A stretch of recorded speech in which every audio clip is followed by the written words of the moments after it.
ya tenemos digamos que reconocimientos previos de cuando estoy hablando de congestión, cuando estoy hablando de hiperemia. Eso lo trabajamos en descripción del semestre pasado. Ya reconocemos cuando evidencio que hay edema en un paciente, particularmente en la enfermedad de los edemas en los cerdos, ¿cierto? En el colon enterotoxémico por la velotoxina, ahí lo trabajamos. Hemorragias, la mayoría de patologías presentan, y en los casos que ustedes hicieron, presentan lesiones que se acompañan con eventos circulatorios asociados a hemorragia. Los casos de trombosis, coagulopatías principalmente, o eventos sistémicos inflamatorios que me hacen la coagulación intravascular diseminada. Embolismos los trabajamos en sistema respiratorio, porque decíamos uno de los blancos o los videos blancos de embolia es el tejido, los capilares de los septos alveolares, es donde finalmente me va a llegar este proceso de embolia de cualquier tipo. Revisamos de tipo orgánico o inorgánico, y el producto final de estos disturbios circulatorios es que se comprometa la uremia sistémica, y ahí cuando hay un compromiso o un resultado final de una insuficiencia circulatoria sistémica, todo se va a traducir a un shock.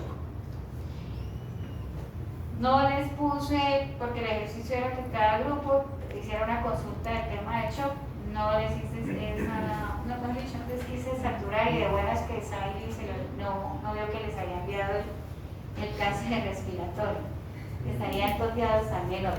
Entonces la idea era que utilizaran efectivamente su tiempo sábado y domingo para el repase de respiratorio. Y ahí quedó la grabación que dije que estaban saturados de información. Bueno, entonces aquí me gusta utilizar este cuadrito para hablarles de insuficiencia. No tengan como predisposición con el tema de que cardíaco es complicado. Cardíaco no es complicado, hay que entenderlo. Es más de análisis, no es que sea difícil, es más de estudiarlo y de comprenderlo.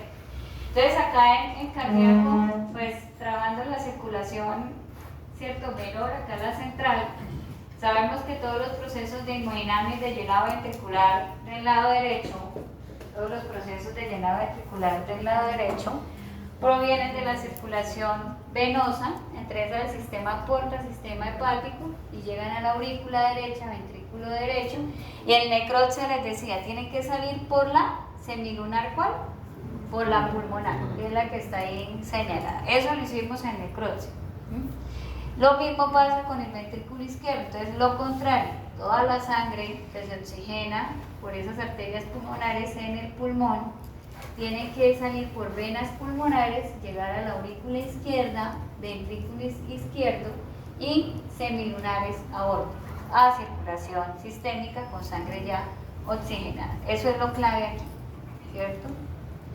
Y me está diciendo, si quieres sigamos en la imagen, y me está diciendo de manera muy general, hombre, si yo tengo patologías del lado derecho del corazón, el sistema o el órgano primario que se va a sufrir un proceso de congestión pasiva crónica es el hígado.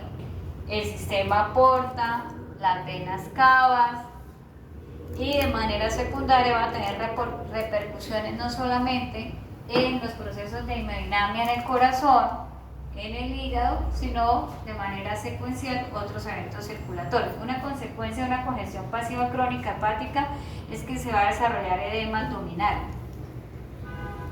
Eso lo voy a tener, pero nuestra base de lesión es la congestión pasiva del lado derecho del corazón. Para el lado izquierdo, y me está diciendo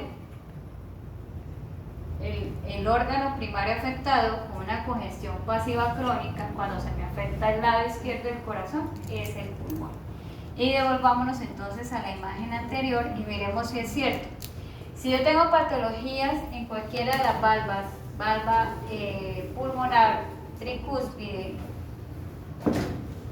y tengo un proceso que ocasiona que la sangre sufra reflujo, ¿en qué casos puedo tener reflujo, Steven?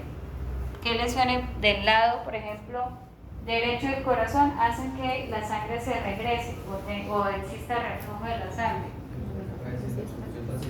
No, esa es una consecuencia. Estoy diciendo daños primarios en el lado derecho del corazón. Recuerden que organicemos esto.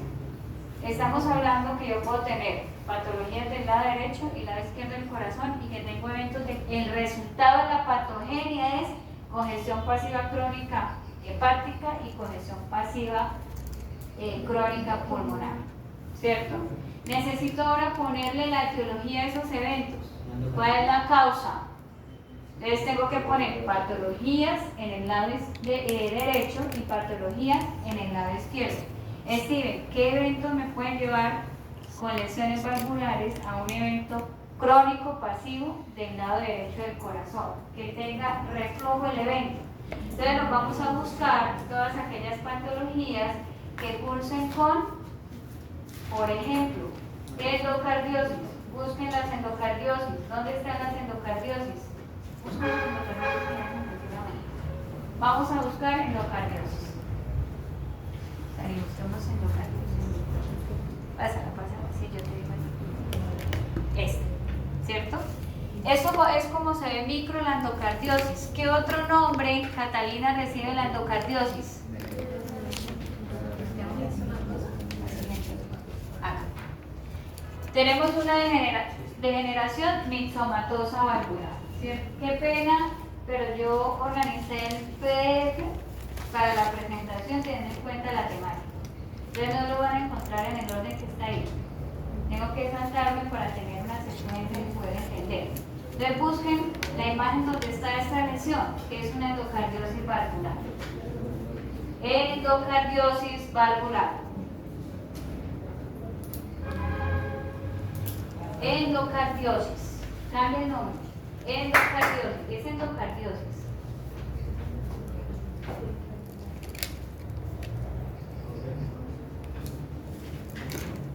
Hay que cambiar porque es degenerativo.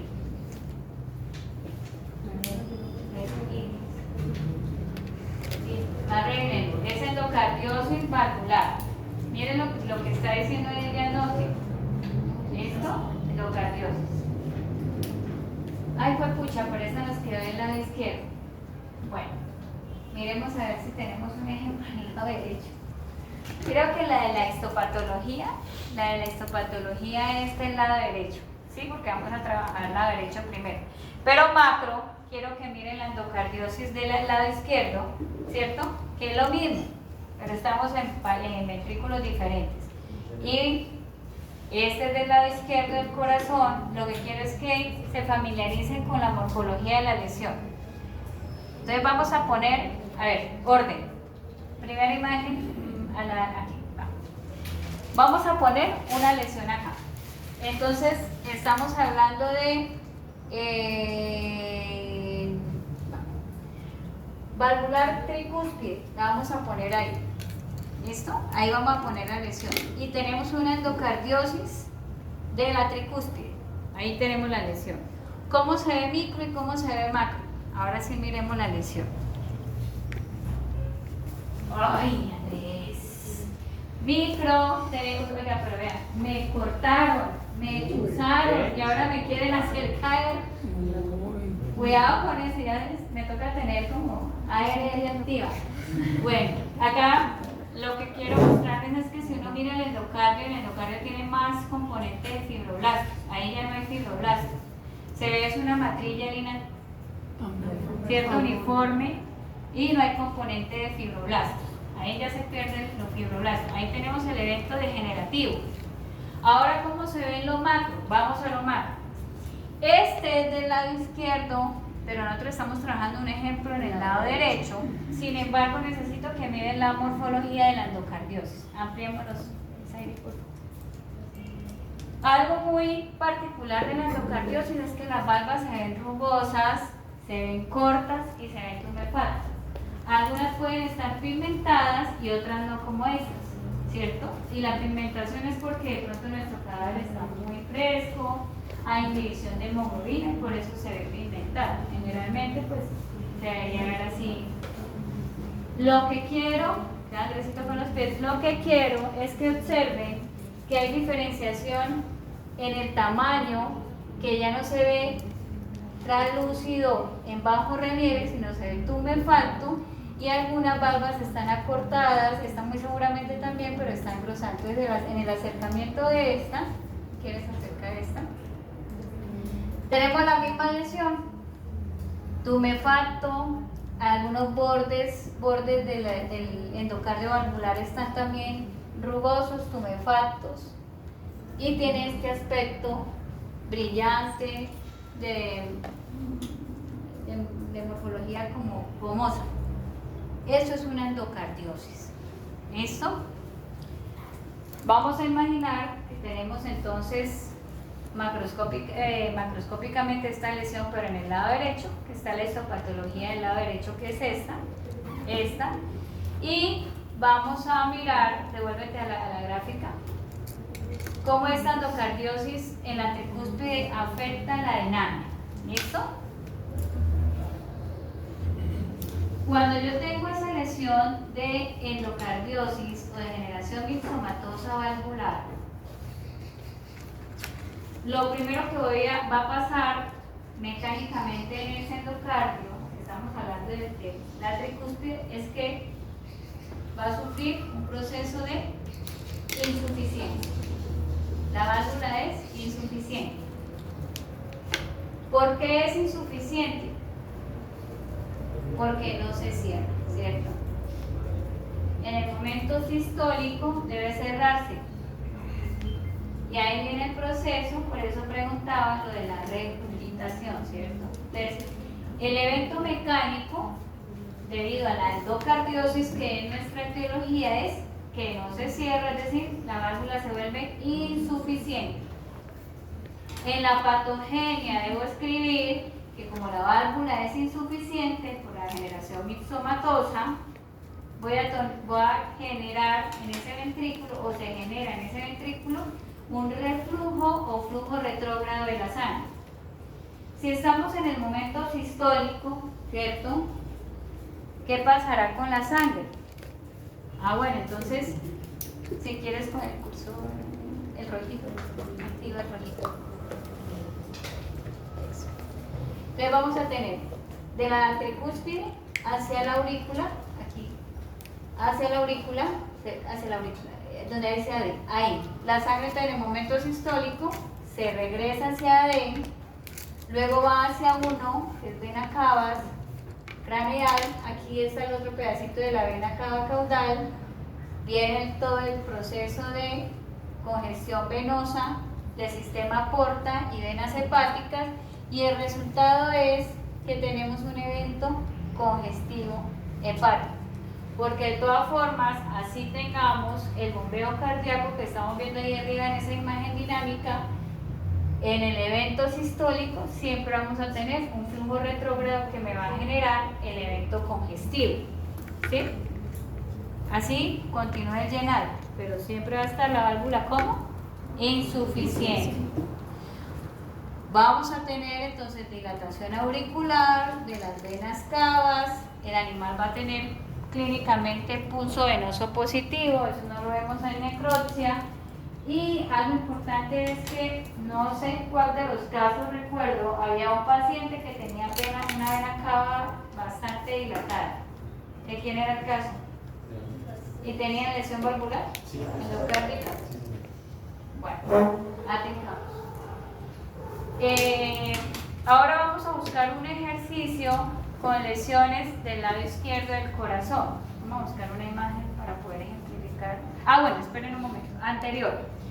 Entonces, producto de esta endocardiosis con insuficiencia valvular, el resultado de la lesión morfológica, ahora sí sale, es tener esa.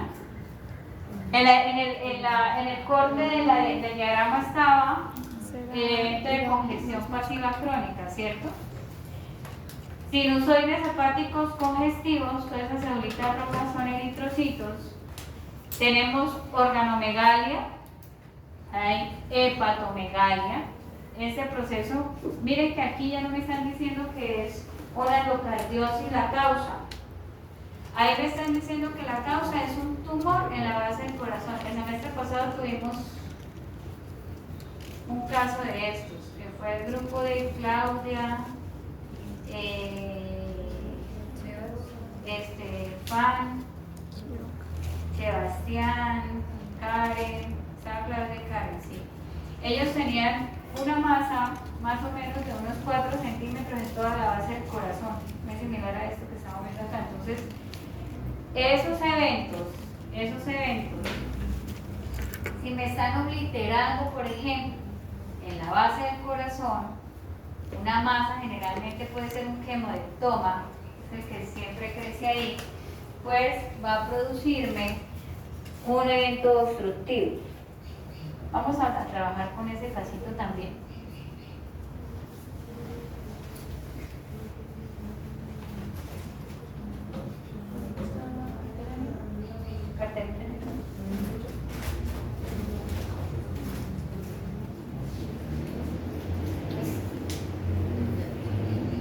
El quemodectoma es un tumor que crece generalmente en el callado de la aorta o en la aurícula izquierda.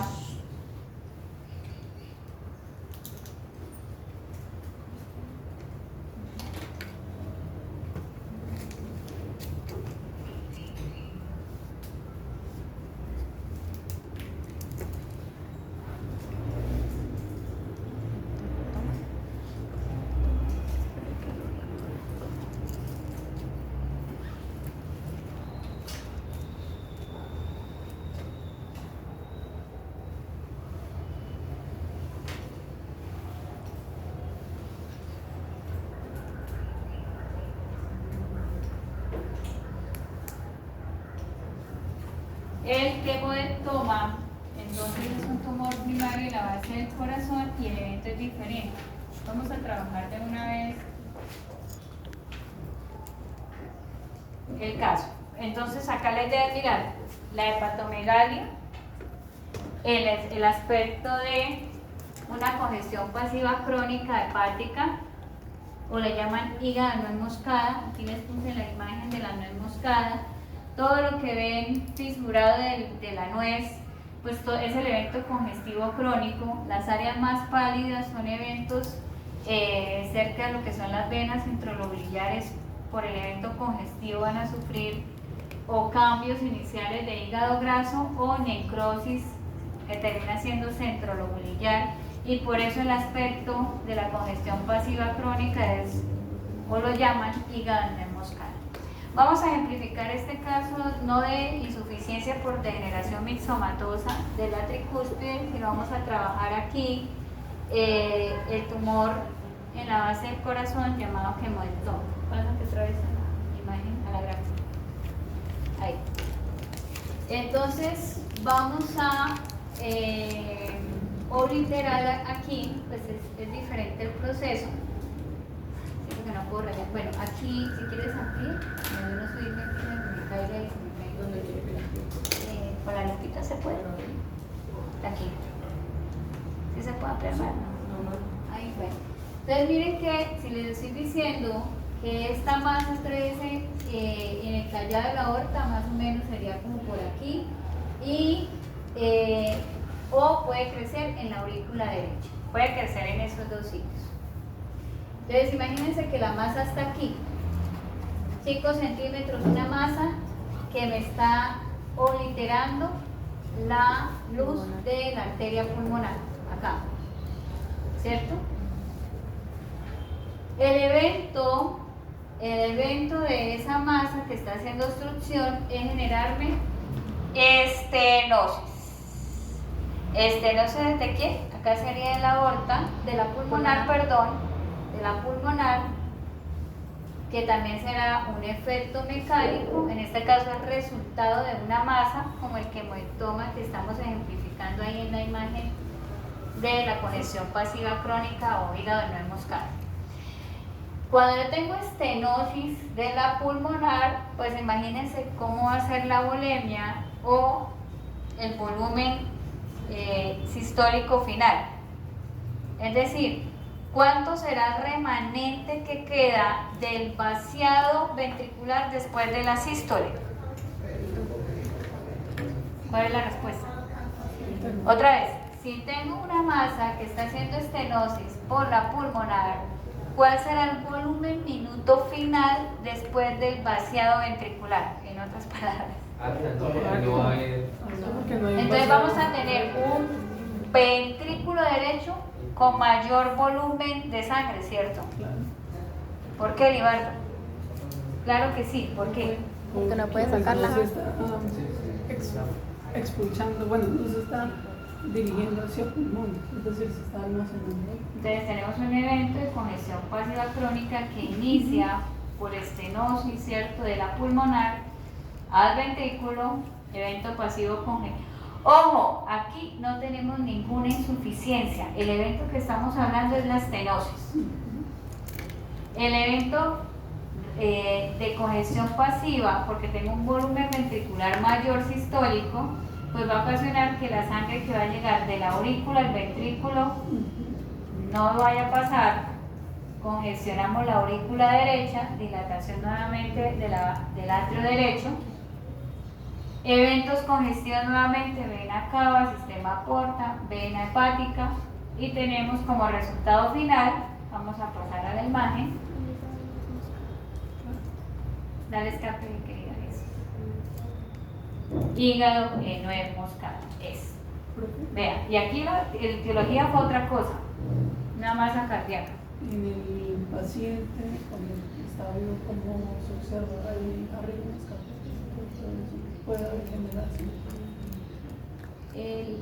Principalmente es la formación de la síntesis. Igual si es, por ejemplo, una degeneración mixomatosa, ustedes vieron el video, ¿no? Con las degeneraciones mixomatosas. ¿Qué le pasa al paciente? ¿Qué signos clínicos encontramos en el video? Se cansa muy rápido. Tos, cansancio, fatiga, no quiere correr, caminar, nada, ninguna actividad física, renuente, no lo hace, porque va a tener, si digamos que se extralimita en esas actividades con un paciente con cualquiera de este tipo de insuficiencias o enfermedades valvulares, desarrolla algo que se llama síncope y es pérdida momentánea de la conciencia. Si es muy grave la patología cardíaca o si tenemos una adaptación cardíaca muy avanzada, ¿qué termina haciendo el paciente? Shock cardiogénico y pues se va a morir, ¿cierto? Pero generalmente ellos pierden la conciencia si yo lo sobreesfuerzo. Vamos a la siguiente. Este es un detalle. Listo. Vamos a hablar de patologías del lado izquierdo del corazón, ¿cierto? La consecuencia, dijimos entonces que si tenemos afecciones del lado izquierdo del corazón, ¿cuál es el órgano que va a sufrir la congestión pasiva crónica? El pulmón, lado izquierdo del corazón, el pulmón. ¿Qué aspecto tiene esta imagen? No la tienen en el repaso. Tomen el fotico para que la incluyan, porque lo que necesito es que miren cómo están los lóbulos pulmonares. Ahí, si quieres darle un aumento a los lóbulos pulmonares, ahí donde está la flechita. Listo. ¿Cómo están esos lóbulos pulmonares? ¿Cómo se ven? ¿De qué color? De coloración púrpura, ¿cierto? Cianótico, de aspecto congestivo. Y la pleura se ve así opaca porque hay edema pleural difuso. Entonces ahí tenemos un evento de congestión pasiva crónica pulmonar asociado a afecciones de qué lado del corazón? Izquierdo. Bueno. Vamos a poner otra, miremos más adelante otras lesiones. Pero devuélvete adelante, despacito para ir mirando paredes ventriculares. Izquierdo, este puede ser. Bueno. Esta lesión es una endocarditis ulcerativa, tiene algunas áreas de mineralización, ustedes la tienen ahí en sus imágenes. Es ulcerativa por los diferentes grados de discontinuidad del endocardio valvular. Me están diciendo que es del atrio izquierdo del corazón. Y pues secundaria a las úlceras, sabemos que cualquier proceso donde hay necrosis pues se va a acompañar con mineralización, ¿no? Vamos a trabajar este ejemplo y luego regresamos a la imagen de los pulmones del caballo, porque vamos a trabajar primero endocardio valvular. Entonces nos vamos a devolver porfa, Saili, a la imagen, esta. Entonces dijimos que tenemos una endocarditis ulcerativa en la válvula mitral, es decir, si quieres ampliar la imagen, la lesión es en este punto, ¿cierto? Esa endocarditis ulcerativa la estamos viendo acá. ¿Qué diferencia tenemos al hablar de endocardiosis y endocarditis? ¿Cuál es la diferencia que estamos estableciendo ahí?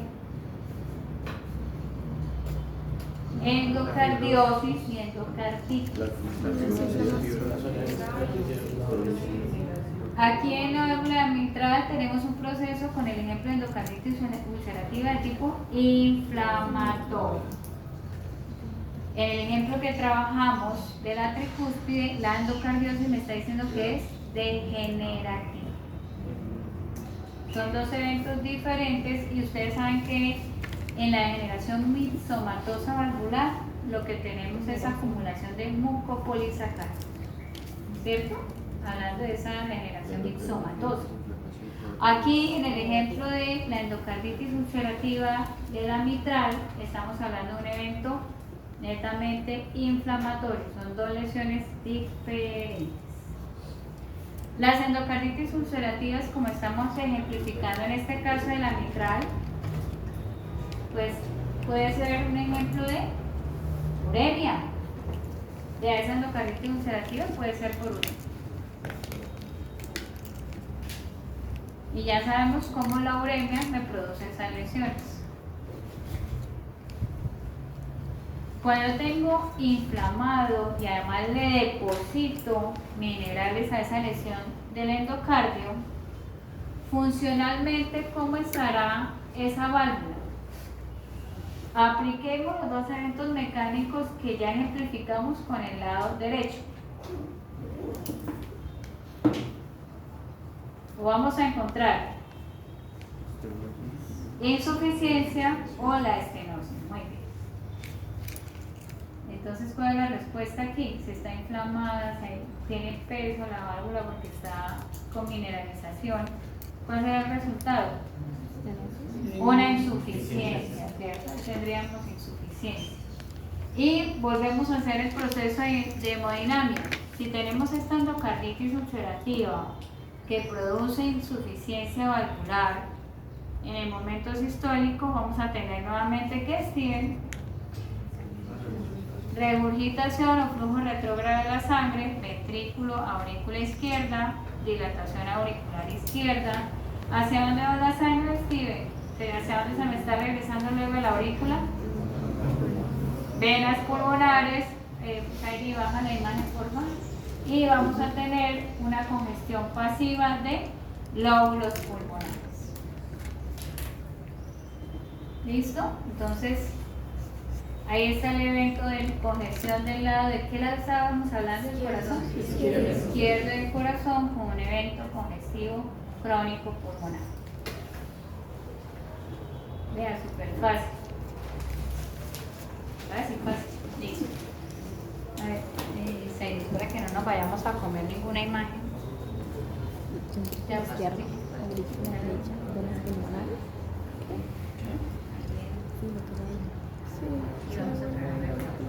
Listo. Resulta que ustedes deben consultar algo que se llama cardiopatía restrictiva del corazón.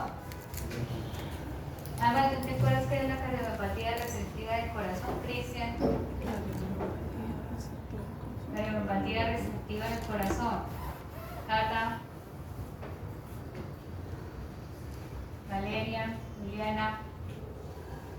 Cardiopatía restrictiva del corazón. Sí. Como le llegaba, por ejemplo, menos sangre, le tocaba hacer la adaptación, y para poder dar capacidad para la mayor cantidad de sangre. Entonces, miremos la adaptación que está sufriendo aquí ese ventrículo, ¿no? La escariopatía restrictiva del corazón. Fabiana algo tenía de, digamos que de idea. Entonces, es una patología o alteración que ocasiona que esos músculos cardíacos no puedan hacer los eventos de, principalmente, diástole. Es una insuficiencia diastólica, ¿cierto?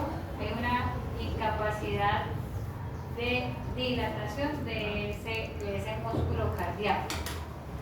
¿Qué patologías pueden hacer? Y hay la denominación restrictiva, o que impida el buen funcionamiento contráctil, pero particularmente en el evento diastólico. ¿Listo?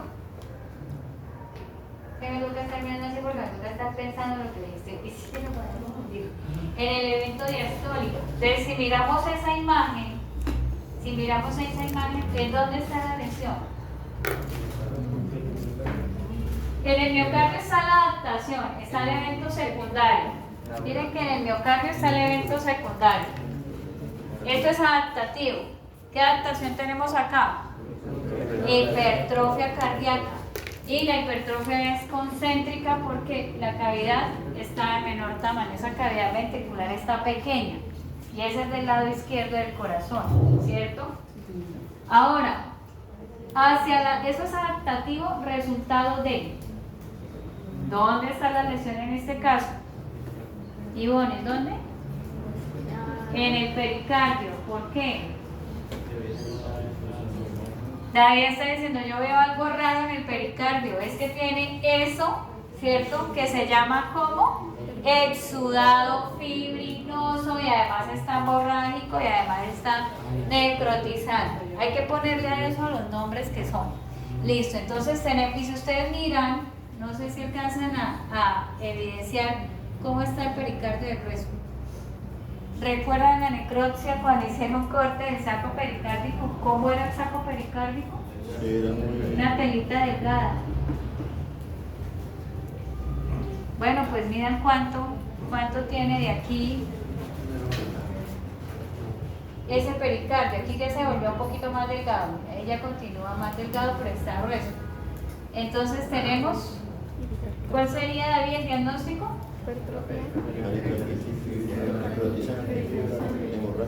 Pericarditis fibrinosa, ¿cierto? Hemorrágica, si quieren colocar necrotizante también. Entonces imagínense la capacidad de dilatación ventricular si tenemos una pericarditis fibrinosa, hemorrágica y necrotizante. ¿A quién le vamos a echar la culpa? A estreptococo, ¿cierto? Estreptococo puede ser tipo septicémico de esa lesión. Entonces imagínense si no puede hacer llenado ventricular, hay adaptación, estamos haciendo una restricción contráctil y viene el proceso entonces congestivo hacia el pulmón y ahí tenemos el resultado. Obvio, estos procesos van a ser bilaterales porque los dos, la pericarditis es difusa. Entonces vamos a tener muy seguramente efectos también congestivos del lado derecho del corazón. Aquí era para ejemplificar otra causa de congestión pasiva crónica del lado izquierdo del corazón. Listo. Estas creo que quedaron en la diapositiva, ¿no? Bueno, entonces aquí hablamos de patologías congénitas del corazón.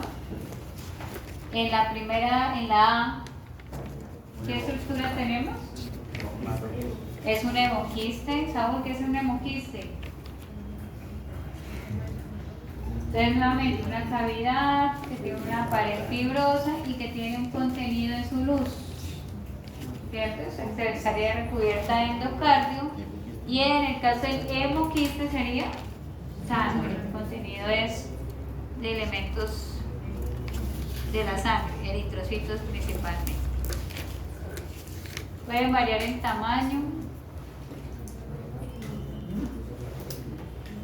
Eso Complicaciones de patología ninguna.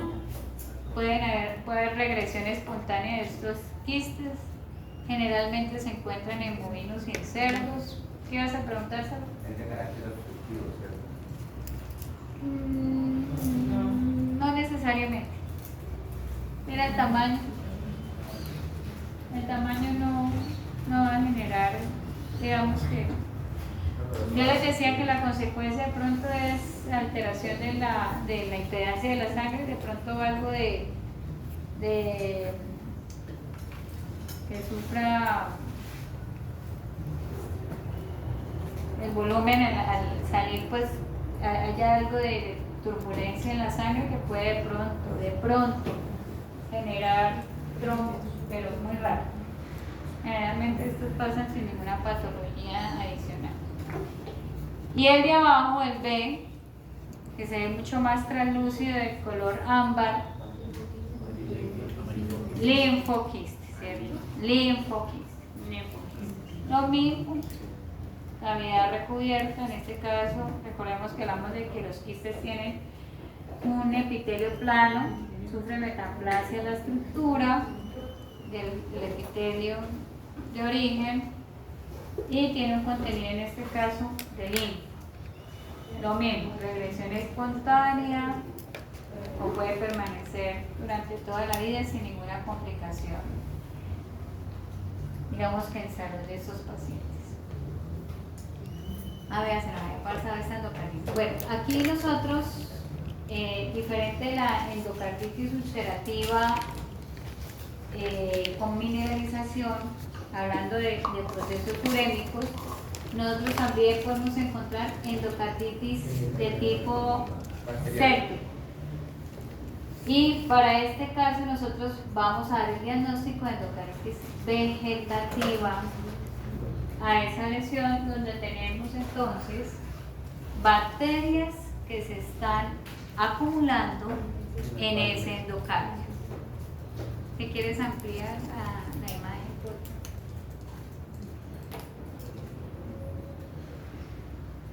¿Cuál será la consecuencia física, funcional de esta tricúspide si tengo esta endocarditis vegetativa?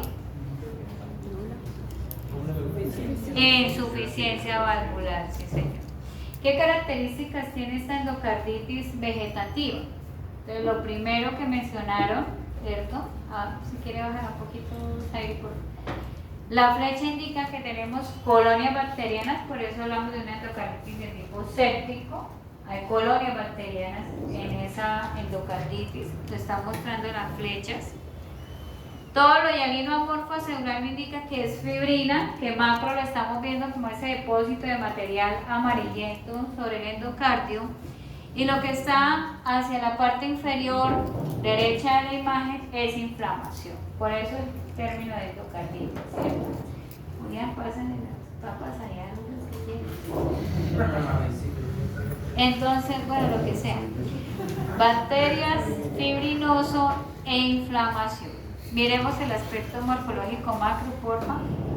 Entonces tenemos el depósito de fibrina, que es lo que le da ese volumen exagerado al endocardio. Entonces, el depósito de fibrina, y va a generar la insuficiencia, y como consecuencia tenemos entonces, a partir de la colonización de esas embolias bacterianas, la respuesta inflamatoria. ¿Listo? Entonces acá nuestro desencadenante son las colonias bacterianas. ¿Qué bacterias pueden colonizar este endocardio? Estreptostafilo, E. coli. En cerdos, ¿cuál es importante? Erysiperotre rusopatía, ¿cierto? En cerdos es importante eso. Glasserella parasuis también es importante en cerdos.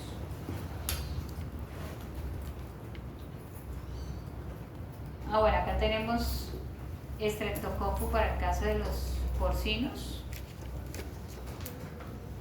Y pues acá tenemos dos lesiones endocárdicas, ¿cierto? está tanto en el lado, el endocardio valvular de las auriculoventriculares como en las semilulares.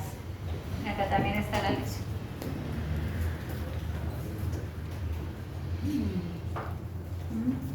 Ahí está en la pulmonar principalmente. Y está en el ventrículo izquierdo. Están en la mitral también, mitral y pulmonar. Están en los dos lados del corazón. Entonces, lo importante acá destacar es cómo se deposita la fibrina, cómo se depositan entonces el evento de las bacterias que son las desencadenantes por la bacteremia, y adicional pues podemos encontrar mineralización secundaria. Hay que tener mucho cuidado con este tipo de endocarditis porque si inicialmente en las semilulares pulmonares estamos viendo insuficiencia, ya lo que me está haciendo esta endocarditis en el izquierdo es diferente, ¿no? Ya se ve más obstructivo por la fibrina, ya no estaríamos hablando de insuficiencia. En este caso sería más obstructiva la lesión, es decir, estenosis valvular. Profe, ¿siempre las lesiones van a verse con fibrina o simplemente se puede ver con La otra cosa? endocarditis vegetativa sí.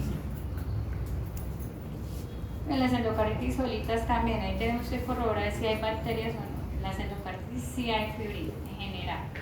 Y que sea vegetativo, presencia bacteriana. Listo. Ya la trabajamos. Este es otro ejemplo de...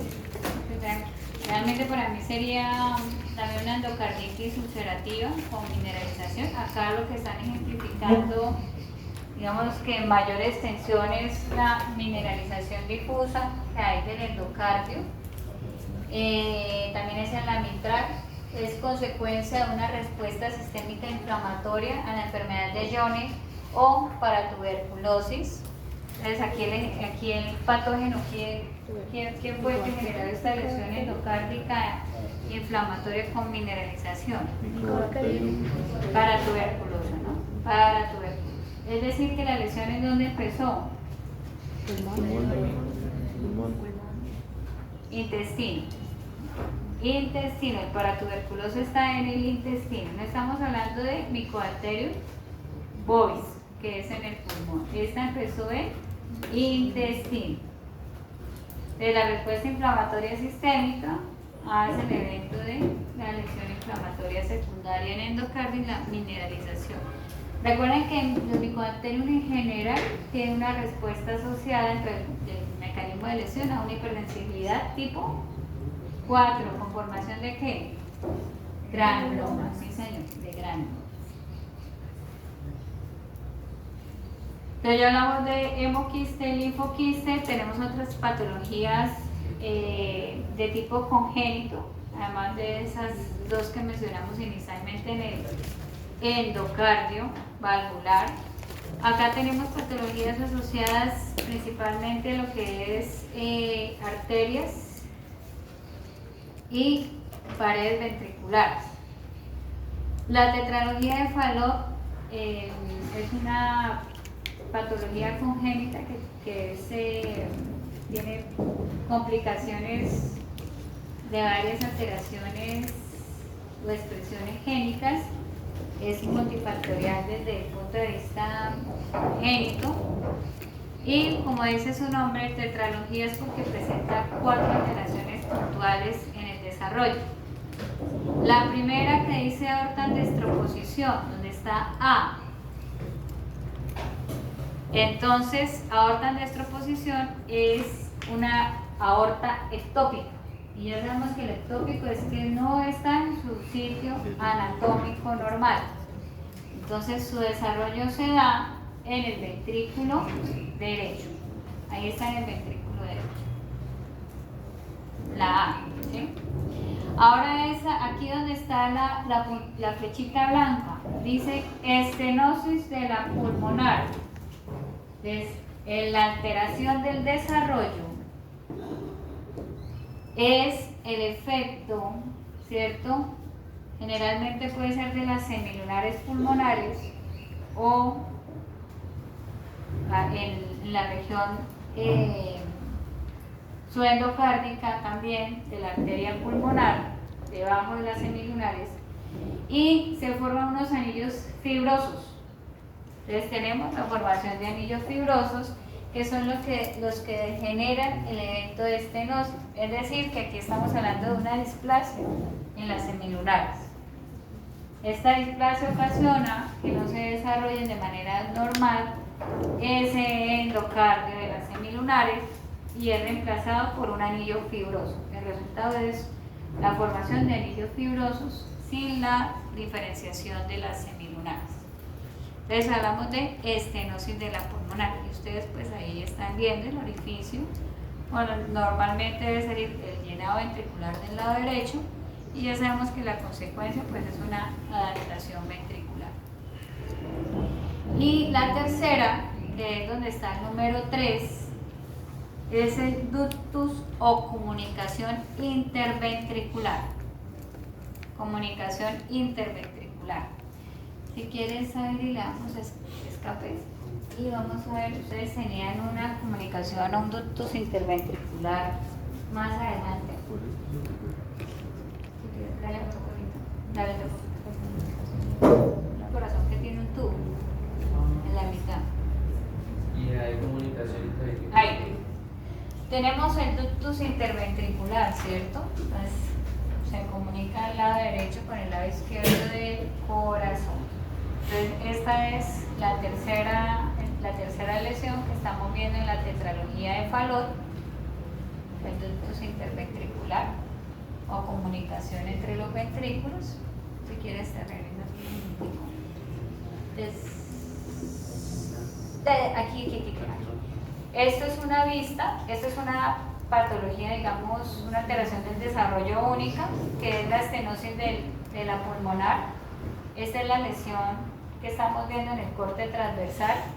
Entonces acá tenemos cómo se adapta la pared ventricular, esto es adaptativo, y aquí en este punto tenemos la estenosis de la pulmonar. En este punto está la estenosis de la pulmonar. Entonces, es lo que estamos. Esta es una patología de presentación única. En la tetralogía están las otras. Si quieres, devuélvete. Pero estamos viendo esta lesión acá, que es lo que estamos viendo en la imagen. Porque estas presentaciones congénitas los defectos se pueden dar de a uno solo. En la tetralogía los tenemos el mosaico de alteraciones. Y pues tenemos dentro de la patología también en la hipertrofia ventricular del lado derecho y adaptativo del lado izquierdo. Adaptativo del lado izquierdo. Cabalgamiento aórtico. ¿Qué es cabalgamiento aórtico? Aorta en destroposición. ¿Cierto? Lo que decía, también encuentran así, aorta cabalgante o aorta en destroposición. Entonces ya sabemos que desarrollo normal de la aorta en el lado derecho del corazón. Un crecimiento ectópico.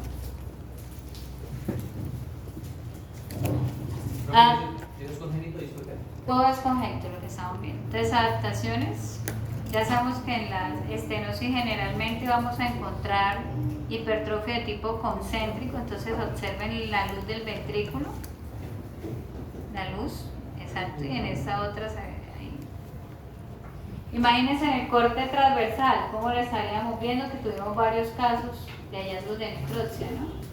La silueta cardíaca, pues tenemos el aspecto redondeado de toda la silueta cardíaca. Siguiente slide. Este es otro ejemplo de una estenosis aórtica, es congénita, esta es subaórtica, suendocárdica aórtica. Entonces ya no lo estábamos viendo como en la pulmonar, que era acá en las semilunares, sino es debajo de las semilunares, por eso se habla de subaórtica. Y encontramos entonces el anillo fibroso. Si quieres ampliar un poquito por favor la imagen, donde dice A. Entonces fíjense lo que está pasado pasando, perdón, por los eventos de la estenosis. ¿Qué pasa con el flujo? Ya dijimos que en la estenosis se reduce el volumen, hay mayor llenado ventricular y por la fuerza o la presión de salida de la sangre estamos haciendo algo que llaman diabrosis o erosión de la pared de la íntima de la aorta. ¿Cuáles serían las consecuencias de esta erosión de la pared? Formación de trombos, ¿cierto? Formación de trombos. Y nosotros, si quieren ver otro escape para salir de la presentación, y vamos a buscar donde hay un trombo. Más abajo, creo que está muy abajo. Más abajo. Más abajo.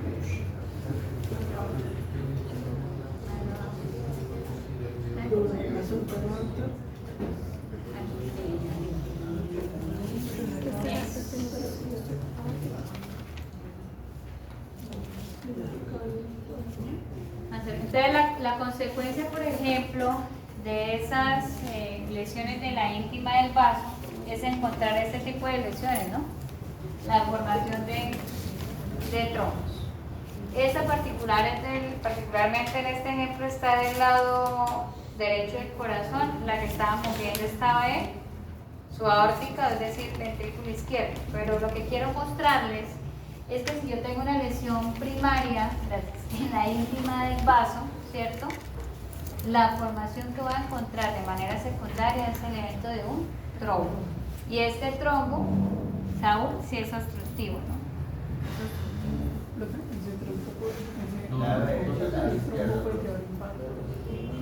Claro, esta consecuencia de obstrucción puede generar un compromiso de infarto. Hijito, de esta imagen les dije que era derecho, pero del ejemplo que estamos hablando de la aórtica, de la estenosis subaórtica, es izquierdo. Solo que quería que observaran cómo se ve un trombo dentro de la luz de la arteria. Acá sería la pulmonar, pero estamos viendo la... Sí, Saúl, pero por eso yo hago las aclaraciones antes de mostrar los ejemplos, porque yo lo que quiero es que miren la lesión. Yo lo que quiero es que vean el trombo. Pero les aclaré. La que estamos viendo es en el izquierdo y esta es del lado derecho. Cuidado con eso, porque por eso yo hago las aclaraciones primero. Después van a decir, usted nos dijo diferente. Igual ese trombo puede salir del corazón, ¿no? Se puede desplazar. Bueno, acá está preguntando algo importante, Libardo, es qué pasa con la presencia de estos trombos. Uno hace un evento obstructivo hacia el intercambio gaseoso, es decir, después el evento es cianosis, paciente con cianosis, estados hipostémicos sistémicos, es decir, es complicado ese evento. Pérdida de la conciencia también sería una consecuencia grave.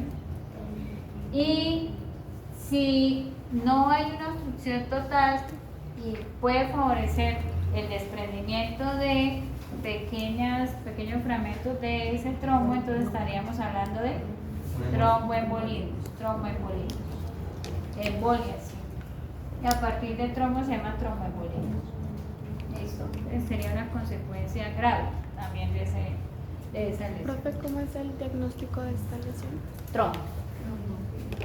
Trombo en la pulmonar. Sí, trombo en la arteria pulmonar. Y ahorita nos seguimos hablando de trombos, pero es para completar ahí la lesión.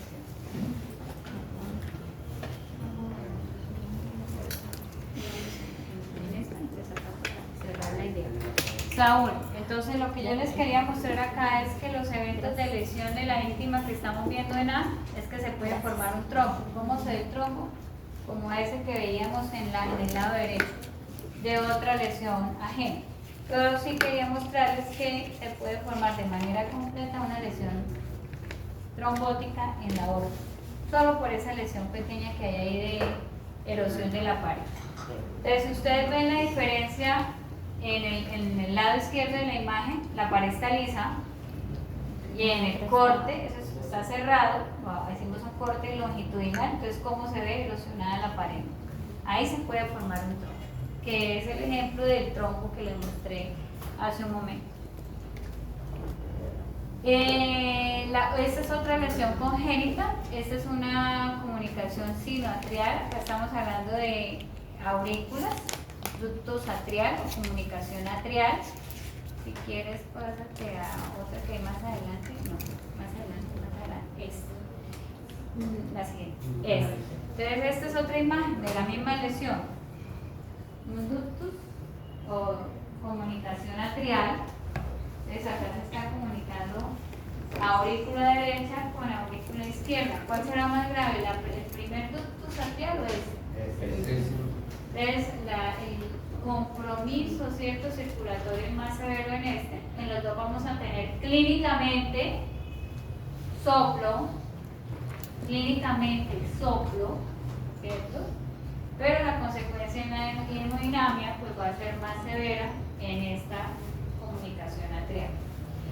Acá entonces, como sabemos, el tema de presión ventricular izquierda supera a la derecha, todo el flujo o la hemodinamia me va a sobrecargar el ventrículo derecho, pues ahí estamos viendo la consecuencia en el ventrículo derecho. ¿Qué adaptación tenemos en este ventrículo derecho? Hipertrofia. Excéntrica, ¿cierto? Está con mayor volumen, ese espacio, tenemos más espacio ventricular. Entonces, Libardo, imagínate lo cerrado, ¿cierto? Cerremos la pared. Esto lo vamos a pegar acá. No está abierto todavía. Imagínate la cámara cardíaca de tamaño. Generalmente esa cámara ventricular la derecha tiene esa característica que es fluctuante en la pared, ¿no? Es flexible, que llama bastante la atención. Pero en este caso, el tamaño, la silueta cardíaca redondeada, el vértice me lo están formando el ventrículo derecho, no el izquierdo, entonces ya sé que tengo una hipertrofia excéntrica. ¿Profe? Aquí se sobrecarga, la adaptación se da por aumento de volumen ventricular, señor. ¿Un ductus o un conducto puede favorecer la formación de trombos? Sí, no es común, sí puede ser una consecuencia grave, ¿no? Pero no es común. Bueno, nos faltó alguna otra, es la anterior.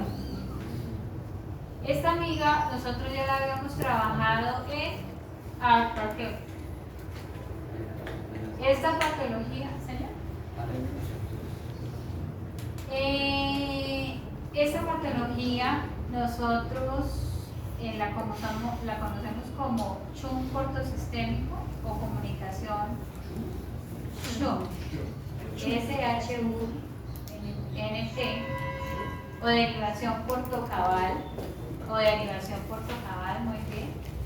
Y aquí ya sabíamos entonces que parte de la vena hepática se comunica directamente. Entonces miren que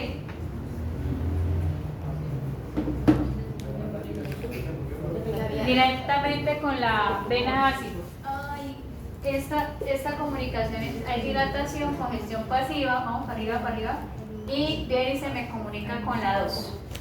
Vena ácidos y llega directamente al corazón. ¿Qué pasa con la circulación hepática? Entonces, esta derivación ocasiona que el volumen sanguíneo sea menor hacia el hígado y la consecuencia hepática es una atrofia hepática. Por eso habíamos hablado acá, el semestre pasado, de la derivación portocabal. Y pues de la vena ácidos allá hacia la vena cava, la comunicación directa. Entonces no entra circulación hacia el hígado. Esa derivación del sistema porta y el sistema hepático directamente hacia la vena cava, pues me va a ocasionar hipoperfusión, y una de las causas de atrofia, ¿cuál es? Sí. La hipoperfusión. Sí, profe, en el caso de nosotros también tenemos esa derivación en pulmones, en hígado y en el corazón, que está a las venas. Pero hay que tener mucho cuidado porque acá estamos hablando de una patología congénita vascular. Entonces, si será congénito vascular o es primario del corazón. Congestión pasiva. Esto es congénito. Y pues, cuando se mira cómo está el hígado. Está pequeño, atrófico. Y una de las consecuencias acá es que está desarrollando también hígado graso. Hay atrofia y también hígado graso. En los eventos congestivos, ¿qué decíamos de los órganos? ¿Cómo describíamos el hígado?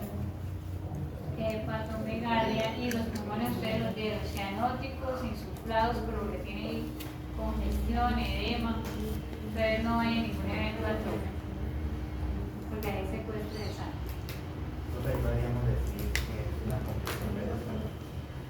¿Está bien o tendríamos que decir en una derivación? El diagnóstico de hecho un punto sistémico de derivación o derivación portocaval. Ese es el diagnóstico. Aquí, ¿qué tenemos aquí en esta imagen? ¿Cuál es el diagnóstico?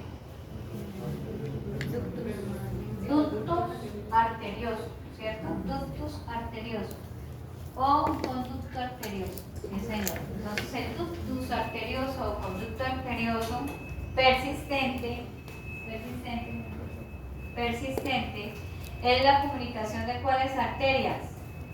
La A, ¿cuál es? Aorta y la PA pulmonar.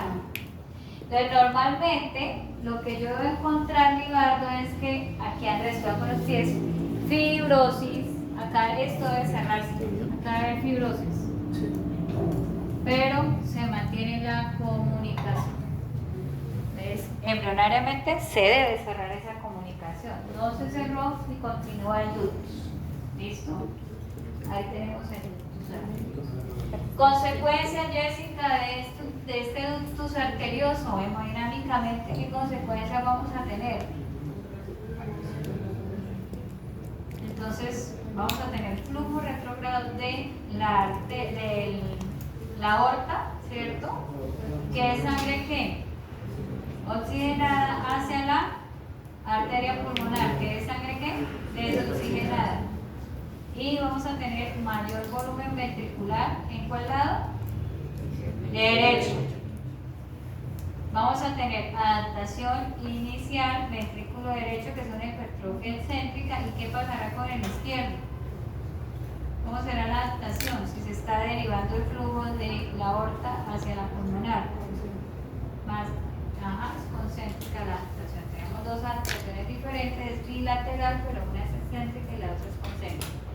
Y debe aumentar el trabajo cardíaco, porque los vasoreceptores le van a decir al sistema cardíaco, oiga, la presión parcial de oxígeno está reducida y en el taller de la aorta empieza a censarse, ese animalito le falta oxígeno, entonces se aumenta aquí el gasto cardíaco. Entonces tenemos un paciente que termina desarrollando algo que se llama hipertensión. ¿Profe? Y en cualquiera de estas patologías cardíacas va a suceder lo mismo, va a desarrollar hipertensión. ¿Esos casos son operables? O sea, ¿podría intervenirse quirúrgicamente? Pues en veterinaria el seguimiento fetal, digamos que es viabilidad fetal, pero uno encontrar, no sé si en otros países hacen estudios fetales más profundos como lo hacemos en humanos, ¿cierto? Que uno mira volumen cardíaco, permeabilidad umbilical, venosa, digamos integridad de valvas. Es que es más fácil monitorear un solo feto o dos. Bueno, ya en casos extremos que son embarazos múltiples, pues me imagino que lo hacen con más detalle, pero no sé, y generalmente pues en caninos, ¿no? Realmente desconozco si le hacen seguimiento a cada feto. Me declaro ignorante en el tema. Pero si es uno y encuentran la anomalía, pues es más fácil hacer el monitoreo. En humanos sí se corrigen y las cirugías son transplacentarias. ¿cierto? La corrección se hace en la vida fetal del humano. Me declaro ignorante si ese tipo de procedimiento lo hacen en veterinaria. Me imagino que de pronto lo han hecho experimental, pero no creo que sea algo de rutina. Rutinario no creo, de pronto experimento, lo mismo los trasplantes, que me encuentro 2 o 3 artículos de forma experimental, pero que sea algo de rutina. Pero son correcciones que son relativamente fáciles. Si lo detectan, el dueño paga, me imagino, pero son cirugías, mejor dicho, microcirugías, que eso toca con todo especializado, con lupa. Que imagínate, bueno, los que trabajaron los felinos, estimen y eran adultos, el tamaño del corazón de un felino adulto versus un neonato canino, por ejemplo. Microcirugías, eso es especializado. Las reglas de hacer de este país costosas, pero eso se puede, sí, son una rueda, Tú reduzcas donar eso terapia, ¿cierto? ¿En la trial? Sí. No es que de ninguna, ustedes me van avisando si de pronto se va quedando. Listo, nosotros ya habíamos hablado del megaesófago, ¿cierto? Sí. Y cuando hablamos en digestivo, sí señora, yo les mencionaba el tema de tipo congénito, pero asociado más a autoinmunidad. En este caso les comenté en su momento que en cardíaco veíamos era la persistencia de un anillo fibroso asociado a remanentes arteriales aórticos que no sufrían de manera completa la involución por defectos en los eventos de apoptosis, ¿cierto? Entonces, cuando quedan esos remanentes que eran arterias fetales derivadas de la aorta, que es el cuarto arco aórtico, generalmente me va a hacer un atrapamiento o me va a estrangular el esófago, que es lo que estamos viendo en la imagen.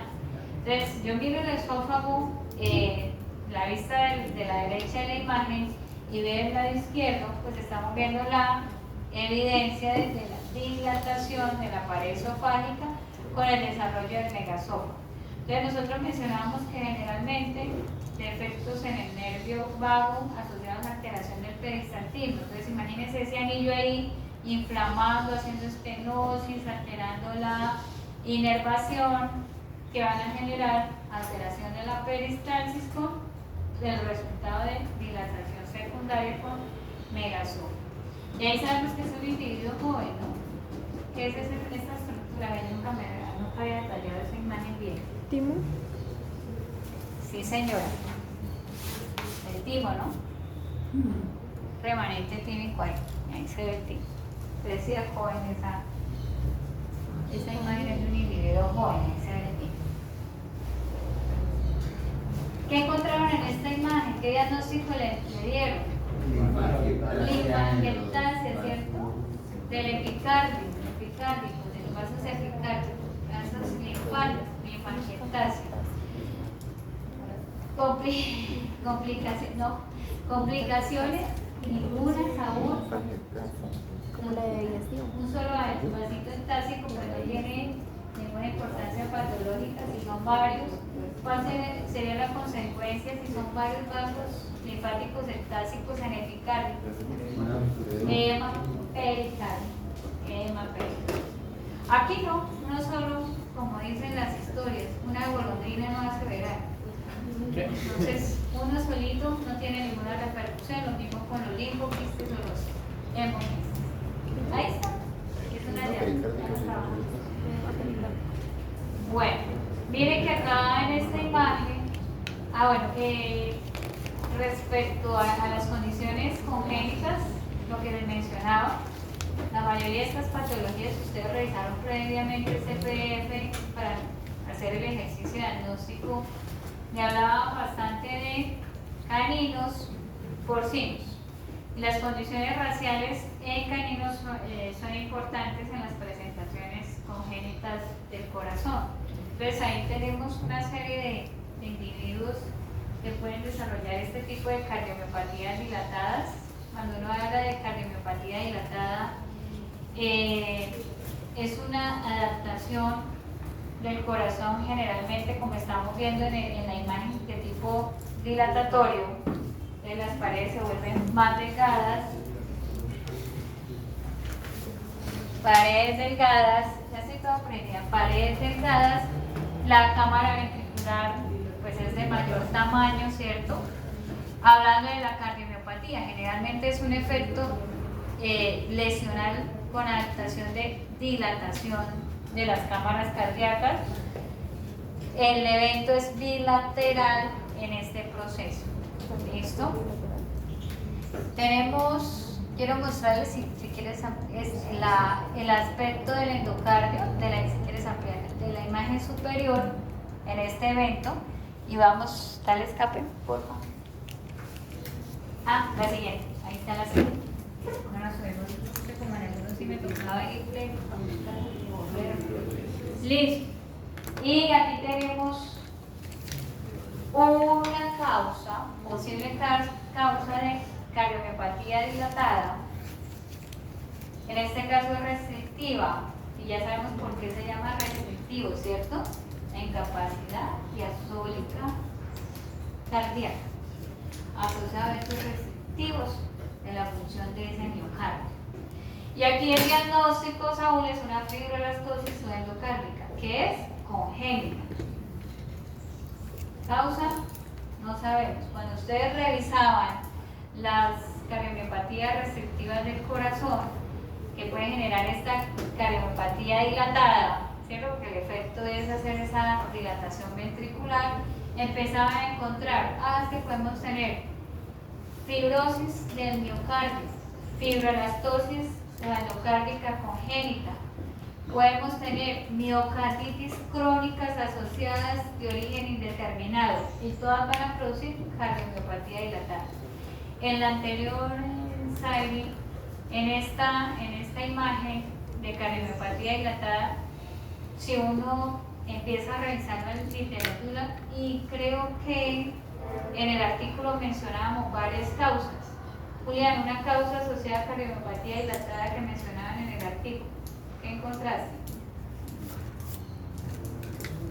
¿Qué encontraron? De etiologías, Andrés. Deficiencia de taurina. Deficiencia de... En algunos hablan de metionina, en algunos artículos también. Una fibrosis idiopática en miocardio, sin causa aparente. En otros hablaban de mioxemia. Eso pasa mucho en qué especie. La lipomatosis en miocardio. En felinos, ¿cierto? En felinos. Hablaba mucho de reemplazo de miofibrillas por tejido adiposo en miocardio, particularmente en felinos. En felinos pasa eso, podemos encontrar un reemplazo y posterior la fibrosis de miocardio. Entonces fíjense que finalmente el evento de esta cardiomiopatía dilatada es generar restricción contráctil. Tenemos puntualmente una lesión muy reciente de fibrolastosis endocárdica, y acá lo que vamos a encontrar en este evento congénito es un aumento en la síntesis de fibroblastos con matriz hialina intersticial, de origen, en el caso particular de esta, de origen congénito, y hablan en algunas razas de felinos de esta predisposición. Ahí tenemos esta imagen. ¿Qué diagnosticamos en esta? ¿Qué tenemos acá como descripción lesional? Dilatación de vasos linfáticos. Todos los vasos se ven dilatados. La pared del intestino, ¿qué lesión tiene? Es intestino grueso. ¿Qué diagnosticamos acá? Linfangiectasia. ¿En qué corte? ¿En qué área?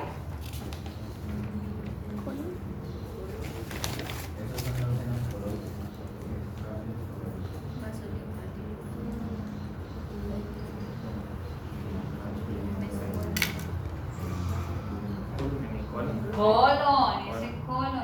¿Y qué está pasando Saúl, debido a la obstrucción de estos vasos linfáticos. Pero ¿cuál es el evento secundario? ¿Qué se está generando ahí en la pared de ese colon? No se ve edema. Si ustedes ven todo lo brillante que tenemos en ese campo, es edema. La linfangiectasia que está mencionando, bueno, una causa que nosotros vimos en intestino, ¿cierto? En vasos linfáticos de vellosidades, es que podemos tener linfangiectasia de tipo congénito, ¿cierto? Que fue el que vimos en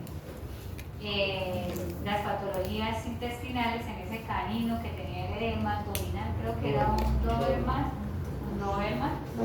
Y aquí me están ejemplificando linfangiectasia, pero que no es de tipo congénito, ¿cierto? Puede ser congénito, pero en este caso aquí le atribuyen la lesión. Linfosarcoma, ¿cierto? Linfosarcoma. O también podemos, bueno, si es un rodococo de aquí, ¿qué lesión me produce en colon? Una linfadenitis piogranulomatosas, ¿cierto? Entonces también esas linfadenitis pueden ocasionar en equinos estas linfangiectasias que son de tipo obstructivo, de linfosarcomas, es lo que me están diagnosticando en este caso. Pero una linfadenitis piogranulomatosas también puede generar esta lesión. Y la consecuencia es el desarrollo de edemas. Listo. En esta imagen tenemos clasificaciones endocárdicas del miocardio. Si quieres pasemos la siguiente. No, mira, creo que esta. Y vamos a buscar otra, si quieres darle esta. Baja. Y es esta y la de arriba. Listo. Bueno, entonces vamos a la 39. ¿Qué encontramos como diagnóstico de la 39? ¿Qué encontraron en la 39 de diagnóstico? Muy infarto de miocardio. Causa embolia, infartos, hay validez en el. Bueno, nos damos a esto. Bueno, miren que tienen en común esta. Les dice enfermedad del corazón de Mora, corte transversal. El epicardio tiene hemorragia, ¿cierto? Hay hemorragias. Si quieres ampliar un poquito, me cambié la imagen, pero bueno, de eso. No, ya hablamos de corazón de Mora y está regresando. Entonces tenemos hemorragias epicárdicas, hemorragias en epicardio. Está bastante congestión. Pásate aquí el corte transversal, por favor. Hemorragias en miocardio con focos de necrosis.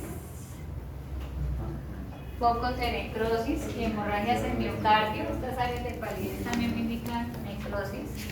¿Listo? Dale escape y vamos a la mineralización.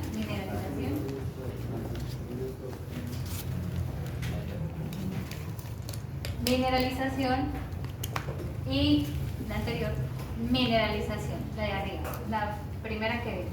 Mineralización endocárdica del miocardio, la siguiente de atrás, y mineralización del endocardio miocardio. Entonces, esas tres imágenes, ¿cierto? Esta mineralización, la anterior y la hemorragia en epimiocardio con necrosis de la muscular pertenecen a la misma enfermedad. Para resumirlo, miren que la misma teología me está haciendo variación lesional. En la primera que vimos, que era el corte transversal y la silueta cardíaca, ¿cierto? Es el corazón de Mora. O también, ¿qué otro nombre recibe?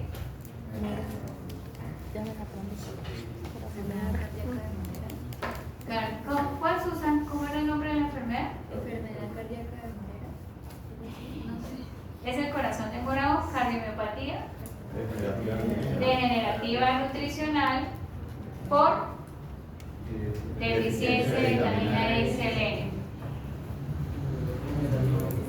Nutricional, cardiopatía degenerativa nutricional, que la vimos en fisiopatología, ¿cierto? Para ejemplificar la primera lesión del corte transversal.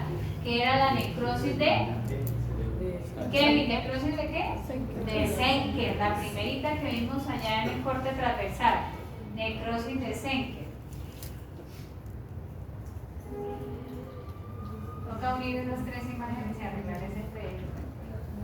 Adiós, gracias, Ángel. Creo que está más adelante esa. ¿Puedo quitar esa? Sí.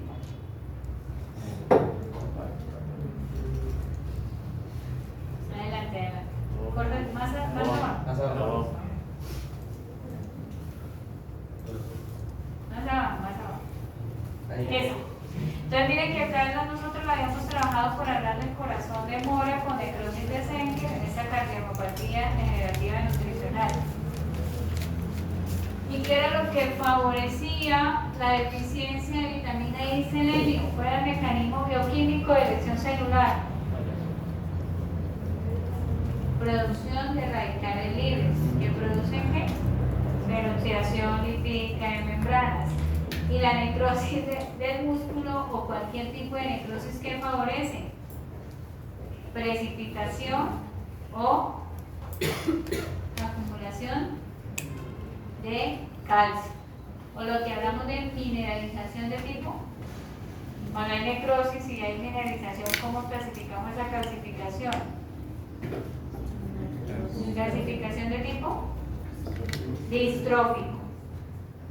Y la otra mineralización por hipercalcemia, ¿cómo se llama? Que la vemos en hiperparatiroidismo secundario.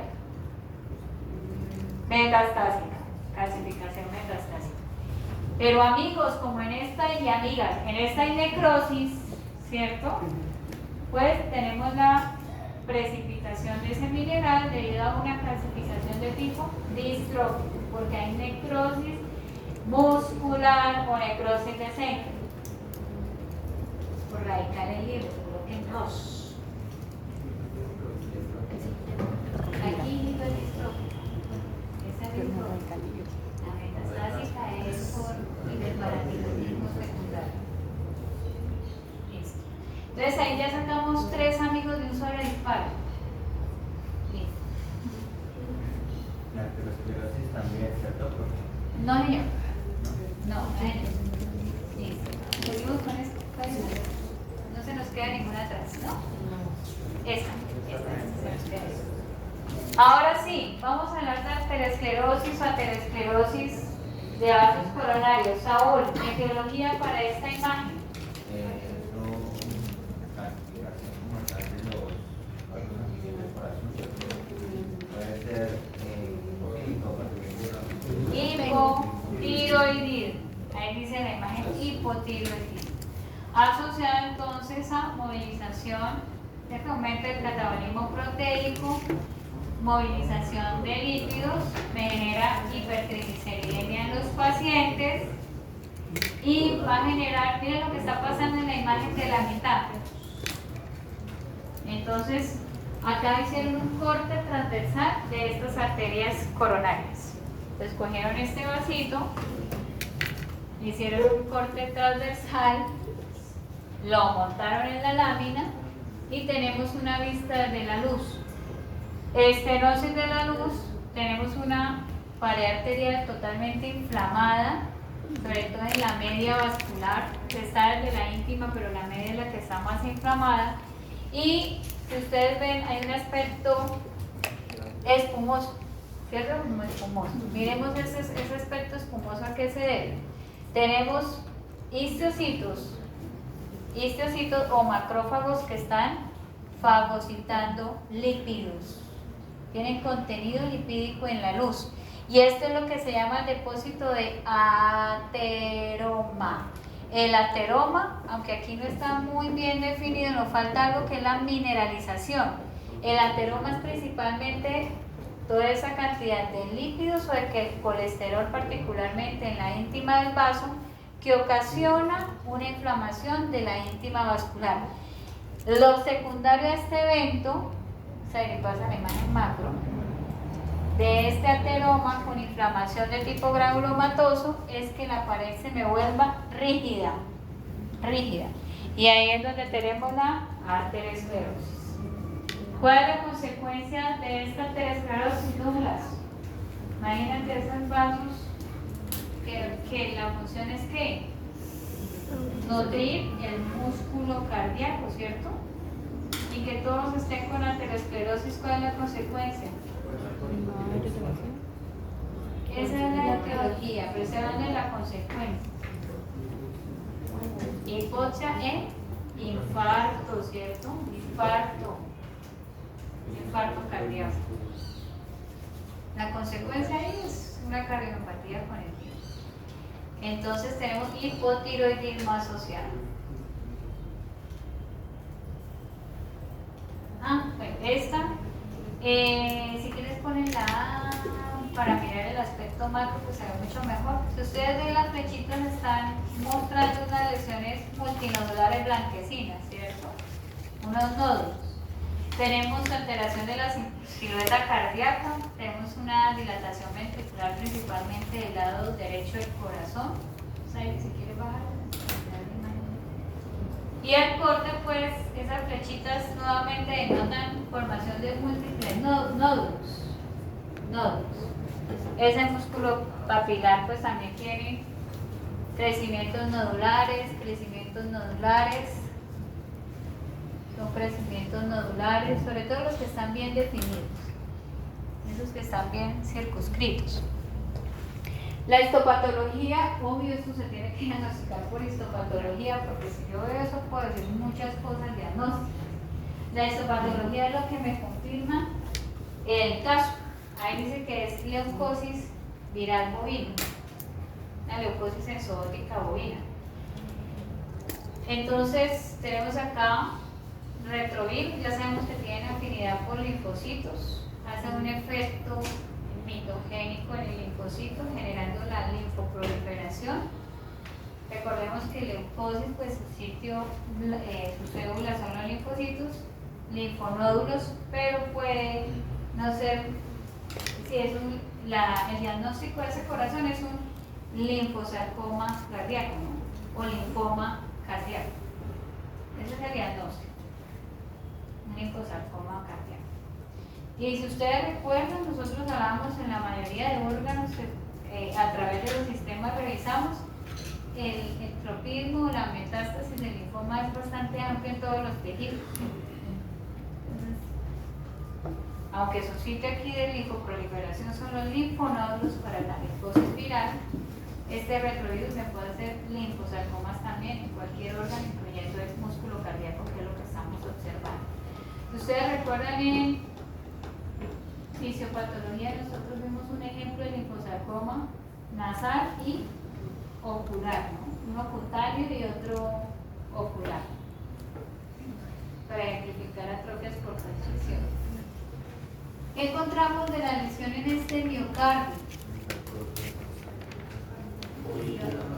Es una cardiotoxicidad, ¿cierto? Estamos viendo un efecto de... Si ustedes ven esta lesión es más del tipo cardiopatía dilatada, ¿cierto? Se ve dilatada la pared ventricular. Pero el efecto aquí es una necrosis de la miofibrillas, esto es una cardiotoxicidad. ¿Cuál es la etiología de esta lesión, de esta cardiotoxicidad? Furazolidona, ¿cierto? Tóxico. También tenemos otro tóxico aquí importante que se utiliza para quimioterapia. Aquí ejemplifica mucho la doxirubicina, ¿cierto? Es un quimioterapéutico, yo les decía, todos los quimioterapéuticos me lesionan hígado, riñón y corazón, ¿cierto? Entonces lo que van a hacer estos productos es generar mionecrosis. No solamente van a afectar el miocardio, sino el músculo estriado. Listo. Entonces hablamos de necrosis muscular. En estas imágenes que tenemos aquí, de la histopatología la pueden ubicar arriba donde estaban las mineralizaciones, ¿cierto? ¿Cuál es el diagnóstico de esta imagen histopatológica? Pero de esta con mineralización.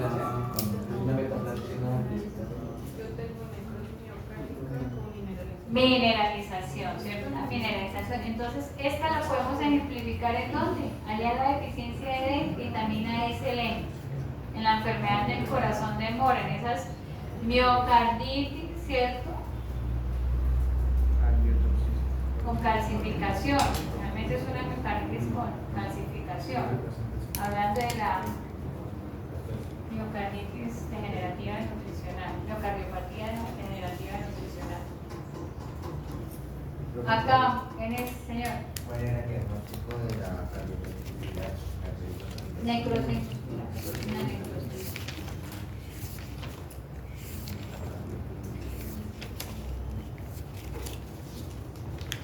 Y en esta que tenemos aquí, ¿qué diagnosticamos en esta imagen?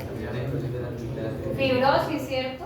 Una fibrosis muscular, es un proceso crónico de fibrosis. Entonces, la consecuencia de esta fibrosis miocárdica, ¿cuál es?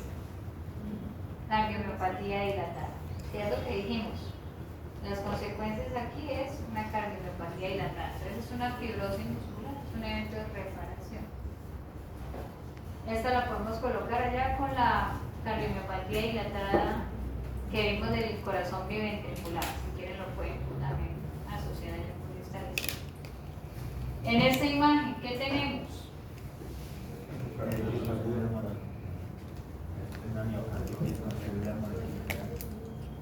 Bueno, aquí tenemos los eventos de necrosis muscular. Ahí se ve la separación de las miofibrillas. Hay atrofia de miofibrillas. El infiltrado inflamatorio es importante ahí en el intersticio con reemplazo de miofibrillas. Miremos las características del exudado. Ahí.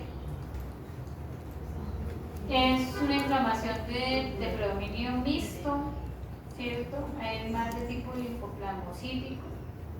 Ustedes ven histocitos, plasmáticas. Las flechas están indicando que hay necrosis de Senker, hay alinización de las miofibrillas, ya hay algunas con pérdida de los núcleos. ¿Qué ejemplificamos acá de etiología con esta miocarditis de tipo linfoplasmocitaria?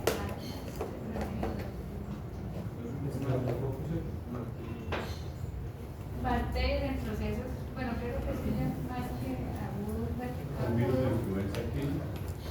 es más de tipo linfoplasmocitario, puede ser viral, miocarditis de origen viral, por sepsis, pero asociado a un cuadro de inflamación sistémica aguda por endotoxemias. Estamos sospechando de Streptococcus X, ¿cierto? Asociado a SIRS, más así, a síndrome de respuesta inflamatoria aguda. Y tenemos una miocarditis entonces asociada a endotoxemia, aguda asociada a endotoxemia. Pues, si es de un equino, sí podríamos sospechar de Streptococcus.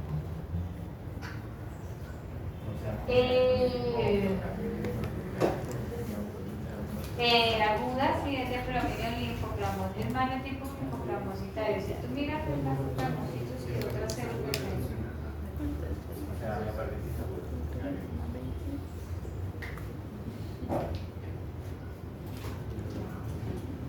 acá pues entonces también tendríamos un evento, aunque hay 3 lesiones ahí de palidez muscular asociada a necrosis del miocardio. ¿Cuál sería el diagnóstico en esta imagen? La pasó así. Entonces hablábamos de infarto al miocardio, etiologías asociadas. Entonces, ¿qué lesión tenemos? Es un infarto al miocardio. Una necrosis de Senker es un proceso agudo, ¿no? Una necrosis muscular aguda. La lesión sería una necrosis muscular aguda, infarto al miocardio. Es un infarto pálido, ¿no? Pálido. Etiologías asociadas. Tromboembolismo, recuerden el trombo que ejemplificamos en la estenosis subaórtica. Y el otro ejemplo del trombo que estaba en la pulmonar, ¿cierto?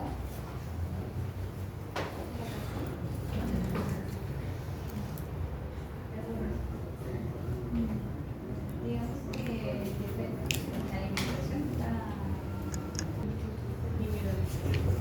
Aquí, ¿qué tenemos en esta imagen?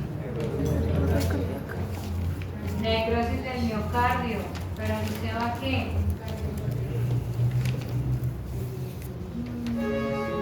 Hay necrosis de segundo a la flechita me está indicando que hay necrosis de los músculos papilares. ¿Por quién? Ay, caramba, nosotros vimos eso. Monencina, ¿no?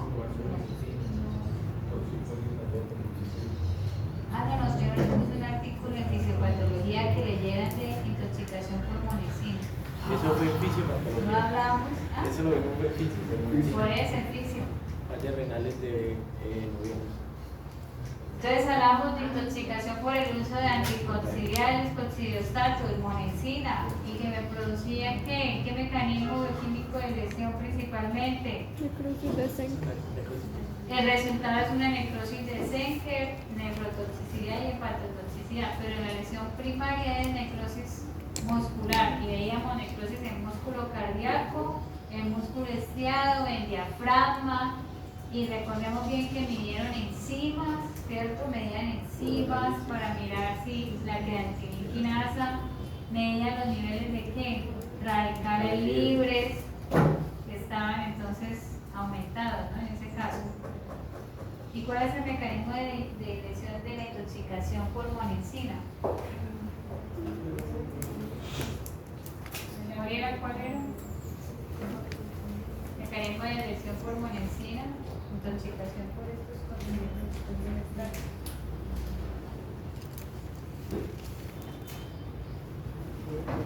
Ese en particular les asigné que lo leyeran porque estamos viendo los 4 mecanismos químicos de lesión celular. ¿Qué es lo que hace la monencina en el cuadro de intoxicación? Apertura de canales iónicos, influjo de calcio al interior de la célula, sodio, ¿cierto? Altera la función de la bomba sodio-potasio y la permeabilidad de membranas, generando la necrosis muscular. Mecanismos químicos de lesión celular. Entonces, por intoxicación por monencina. Eso, ¿qué más? Ay, este sí estaba súper tirado. ¿Qué teníamos aquí como diagnóstico?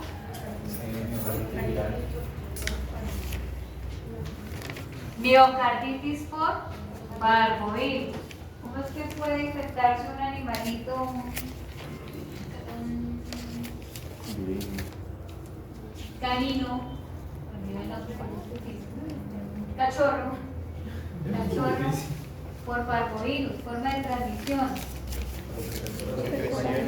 Generalmente es vertical, ¿no? Vertical. O iniciando la lactancia con una inadecuada inmunidad materna. Pero generalmente la forma más común es la vertical. Miocarditis por parvovirus. Y la flechita, señor. Y la flechita que me está indicando macro y que me está indicando micro. Entonces la flechita macro, necrosis muscular, ¿cierto? La micro, cuerpo de inclusión, y alrededor tenemos los linfocitos infiltrando las áreas de necrosis muscular. Mecanismo de lesión de esta miocarditis. ¿Qué es lo que me hace el parvovirus? ¿En dónde se replica? Células. ¿Por qué células tiene afinidad en general el parvovirus?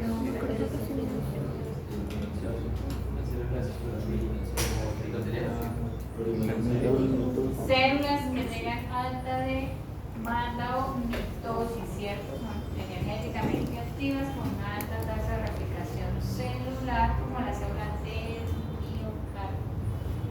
En las primeras etapas de vida, menos la primera etapa post nacimiento, todavía están activas en diferentes especies. Por eso hace la replicación en miocardio. Está en mitosis hasta la primera semana post nacimiento. Y hace por replicación, entonces, efecto citolítico, lisis, para generar nuevos viriones, y la respuesta secundaria inflamatoria de esa replicación y lisis celular. Muy bien, digamos. Esta es una necrosis, ¿cierto? Una necrosis muscular. ¿Qué tenemos ahí, Steven, en esta imagen? ¿Qué? Entonces acá tenemos necrosis muscular, es una necrosis muscular aguda, producto del shock neurogénico. Estamos en un evento hipoxémico sistémico a partir de un daño primario de masa encefálica. Entonces este tipo de lesiones nosotros las trabajamos en shock, y cuando tenemos una lesión contundente o traumática en masa encefálica, afecta la respuesta vasomotora del sistema nervioso central y el paciente entra en un proceso por trauma primario cerebral o medular en vasodilatación sistémica, en el evento de hipovolemia, y uno de los tejidos que vamos a sacrificar es riñón, músculo cardíaco. Y tenemos esa mionecrosis. Una necrosis del seno. Aguda, es un proceso.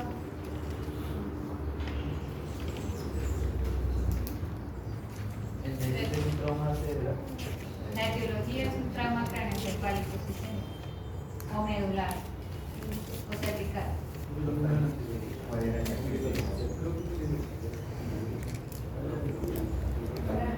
Bueno, en el caso de la miocarditis viral que vimos en el caso del parvovirus, yo les hablaba ahí que si fuera un corazón de un bovino, pues el ejemplo etiológico sería aftovirus, ¿no?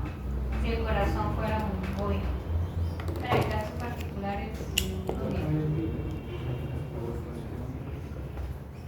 por ser lactosas hay virentes. Y listo. Ante esta Saúl, entonces pueden hablar de mionecrosis o necrosis aguda cardíaca. En la causa del shock neurogénico o trauma craneoencefálico. Una necrosis mecánica. O mionecrosis. Listo. Ya habíamos ejemplificado la pericarditis fibrinosa como ejemplos de cardiomiopatías restrictivas del corazón, una etiología asociada a cardiomiopatías restrictivas del corazón, con un evento de insuficiencia cardíaca del lado izquierdo para ejemplificar los eventos de congestión pasiva pulmonar crónica. Aquí pues en el detalle, si quieres ampliar la imagen, por favor. Etiología asociada a esta pericarditis fibrinosa. ¿Ya tenemos? Estafilococo. No hay nada más que hablar. Un estafilococo sería algo secundario. Una bucordelia, si la quieren colocar. Una treuperela, también posiblemente. Pero la común es estafilococo. Las otras también las pueden incluir. Acá pues es el aumento histopatológico. Esto lo habíamos trabajado en ejemplos de estados fibrinosos, también asociado a etiología bacteriana. Esta es la fibrina y todas las células basófilas que están viendo ahí es la respuesta inflamatoria. También asociado a poco, ¿no? Etiología generalmente bacteriana. Esto lo podemos identificar. Bueno, para el caso anterior se menciona que es en porcinos. En porcinos la más común es Erispelosis rusopatía, ¿listo? El siguiente que podemos culpar aquí en porcinos de estas pericarditis fibrinosas sería Glasserella parasuis o Haemophilus parasuis. Y nuestra tercera etiología asociada en estas pericarditis por endotoxemia es la Lactinobacillus pleuropneumoniae, que es la que me produce esa neumonía lobar severa, ¿no? En porcinos. Entonces, el Erispelosis, el estrepto que han mencionado, pero en Swiss, Glasserella, Haemophilus parasuis, y tenemos Lactinobacillus también como posible causa. Pleuropneumonia. Esta amiga ya la hemos trabajado, estas pericarditis y epicarditis fibrinosa de carácter crónico. La habíamos ejemplificado en exudados fibrinosos hablando de reticulopericarditis y reticuloperitonetis traumática. ¿Cuál es la etiología aquí? Es traumática. La enfermedad de la ferretería. Un cuerpo extraño, de puntillas, alambre, latas, no cabe todo ahí en el esto. Que perfore ¿qué? El retículo, el diafragma y va directamente a saco pericárdico, ¿no? El mecanismo de lesión es ese. Diafragma, pericardio y la pericarditis breve. ¿Señor? Por el retículo, diafragma. Pericardio. Siguiente. Este es en porcinos, ¿no? Ejemplificando la pericarditis y pericarditis fibrinosa que vimos en la imagen anterior. En la histopatología, pues acá tenemos un ejemplo. Habíamos dicho que Streptococcus, erysipedotis y la Serega parasuis pueden ser ejemplos. Esta imagen es de la Serega parasuis, bueno, los brazos. Ese de bien las lesiones, trata de ser supurativo el evento, nada más de fibrinos. Enfermedad de Glaser es el nombre de la enfermedad. La agente causal es la Serega parasuis. ¿Qué pasa con los eventos de shock? Entonces, ya les mencioné que cualquiera de estas patologías circulatorias van a terminar en eventos hemodinámicos, sistémicos, en alteraciones de la perfusión quística sistémica, y a eso le llamamos shock o choque hemodinámico, ¿cierto? Entonces, fíjense las diferentes causas del shock.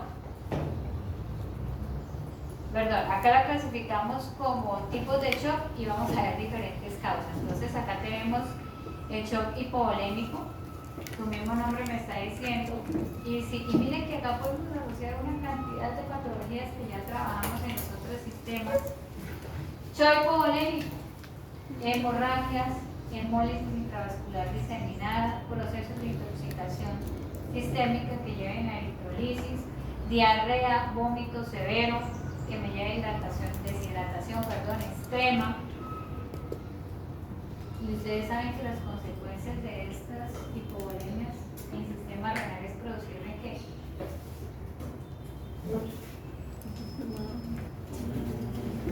Un shock hipovolémico en tejido renal, ¿qué genera? Azotemia de tipo prerrenal.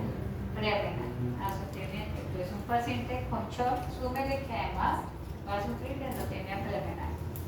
Eso es monitorear corazón, volemia y renal. Las etiologías de shock cardiogénico, todas las anteriores y las que nos faltan todavía por ver. Las lesiones endocárdicas, las de miocardio, que ejemplificamos, las del pericardio, que acabamos de revisar, las tóxicas, los dos ejemplos que vimos, ¿cierto?, de cardiotoxicidad.